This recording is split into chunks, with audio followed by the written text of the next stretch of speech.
I'm Julie Herman of Jaybird Quilt and Lazy Girl Designs, and welcome to the Gravity Block of the Month.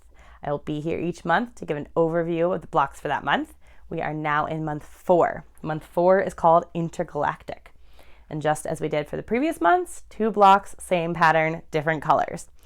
So this month we have kind of a lime green block, and then we have a purplish, little hints of pink block. You can see it up here in the finished quilt, and the green one is down here. You can only see part of it. So here is what it looks like. We are going to be exploring strip piecing this month. So we are going to sew some strip sets together, and then we're going to cut diamonds from those, and we'll also be cutting triangles. So we can do all of that with the Super Sidekick Ruler.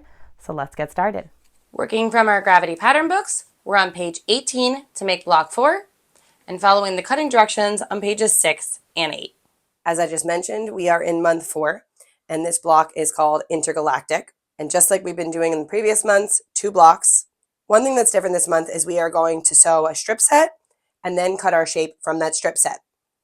So similar to the other months, we're going to start with our 10-inch squares, go to cut pieces, and then our blocks. And again, these labels are available as a free download from me to you. If you don't have them yet, the link is in the caption below. If you are using the Northcott kit, your fabric should be in the order that we will be using them. The directions for this block are on page 18. And you can see that for C and for F, we're going to go ahead and cut triangles. We have cut triangles twice now, so I'm not going to show you that again. If you need a refresher on cutting triangles, we did that in months 2 and month 3. What I am going to show you is our strip sets. So you can see that for 4 of our fabrics, we're not going to immediately cut shapes with the Super Sidekick or the Hexamore ruler. We are going to first cut strips. So follow your directions on page 18 so you know which ones to cut strips from. And what we're going to do is we're going to take those strips and make them into strip sets.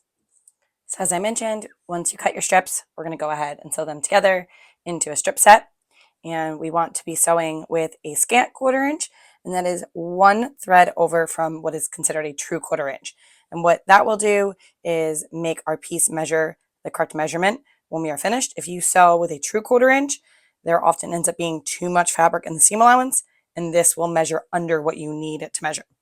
So I suggest cutting some test pieces and getting to know your machine so that you know what settings on your machine help you best get that perfect scant 1/4 inch that will give you accurate measuring pieces. So I'm just going to go ahead, sew this seam, and press it open and head back on over to the cutting mat. So what should this piece measure? This should measure 4.5 inches. So let's give it a check.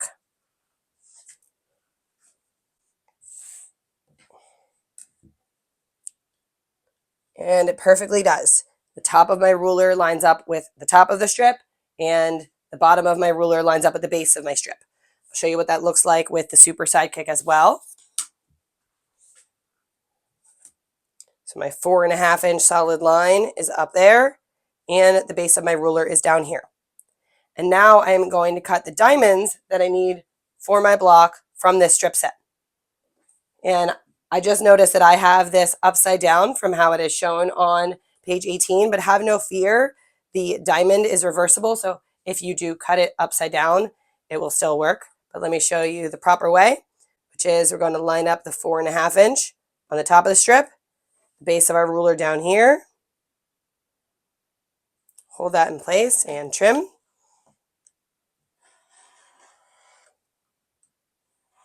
I think I need to put a new blade in here. And then we're going to go ahead, just as we did when cutting diamonds in month 1, we're going to rotate this piece around, take our ruler, line it back up, find our 4.5 inch diamond line, since we need 4.5 inch diamonds this month. And another double check is this dashed line below 2.5 should be on this seam. So if you find that it's way too high or way too low and your piece isn't measuring right, that's kind of a red flag to you that something might be off. So always good to measure twice, cut once, do a double check, and cut.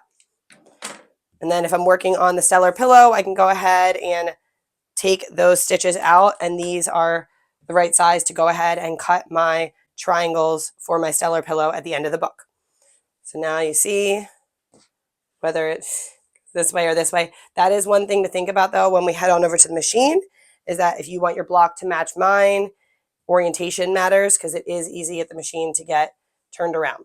So once I have this, I can go ahead and label it if I want. This is kind of a combination A-B piece. So I could just put both of them together. And then I'm just going to repeat those steps to piece together enough strip sets to cut all of the diamonds I need from A and B, as well as from D and E. And once I'm finished doing that, we'll head on over to the machine so I can show you how we're going to begin to piece this block together. Thanks for watching. If this video was helpful for you, be sure to like it, leave a comment below, and subscribe to the channel. Show us your progress on your gravity blocks in our Facebook group. We'd love to see how you're coming along with your quilt. The link to the Facebook group is below. I'll be back here in the next video to show you how to piece block 4.